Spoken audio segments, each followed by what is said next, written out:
സംഘർഷം രൂക്ഷമായ സാഹചര്യത്തിൽ പാകിസ്ഥാൻ പ്രധാനമന്ത്രി ഷഹബാസ് ഷെരീഫ് താലിബാനെതിരെ യുദ്ധം പ്രഖ്യാപിച്ചു. പാകിസ്ഥാന്റെ പുരോഗതി ഉറപ്പാക്കാൻ തീവ്രവാദ ഗ്രൂപ്പിനെ തകർക്കുമെന്നും അദ്ദേഹം പ്രതിജ്ഞയെടുത്തു. കാബൂളിൽ തെഹ്രീകെ-താലിബാൻ പാകിസ്ഥാൻ അഭയം നൽകുന്നുവെന്ന് പാകിസ്ഥാൻ ആരോപിച്ച അഫ്ഗാനിസ്ഥാൻ അതിർത്തിയിൽ വർദ്ധിച്ചുവരുന്ന അക്രമങ്ങൾക്കിടയിലാണ് ഷെരീഫിന്റെ പരാമർശം. പാകിസ്ഥാന്റെ പുരോഗതിക്കായി താലിബാനെ തകർക്കണം, ഭീകരതയെ പരാജയപ്പെടുത്തുകയാണ് പാകിസ്ഥാന്റെ ദേശീയ ലക്ഷ്യമെന്ന് ഷെരീഫ് പറഞ്ഞു. താലിബാനെതിരെ രാഷ്ട്രീയവും സൈനികവുമായ ഐക്യത്തിന് അദ്ദേഹം ആഹ്വാനം ചെയ്തു. തീവ്രവാദ ഗ്രൂപ്പിനെ നേരിടാൻ കൂട്ടായ പരിശ്രമത്തിന്റെ ആവശ്യകതയും ഊന്നിപ്പറഞ്ഞു. അഫ്ഗാനിസ്ഥാൻ അതിർത്തിയിലെ അക്രമസംഭവങ്ങളുടെ തുടർച്ചയായാണ് പ്രധാനമന്ത്രിയുടെ പരാമർശം.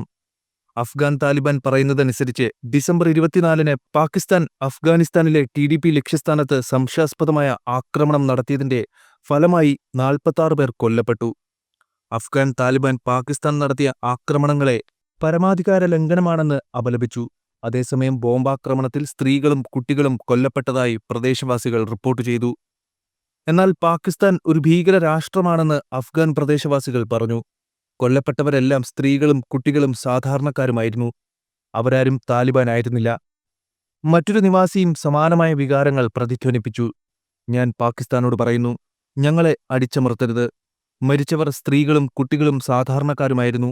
അവർ ഞങ്ങളുടെ അമ്മമാരെയും സഹോദരിമാരെയും കൊന്നു.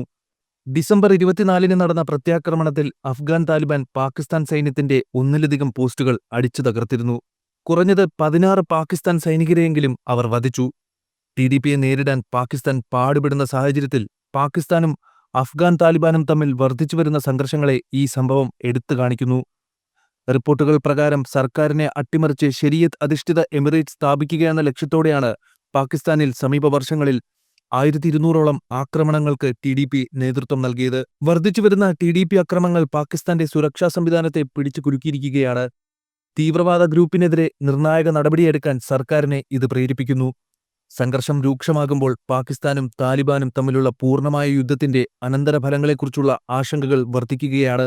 അന്താരാഷ്ട്ര സമൂഹം സംയമനം പാലിക്കാനും സംഘർഷം സമാധാനപരമായി പരിഹരിക്കാനും ആവശ്യപ്പെട്ടു.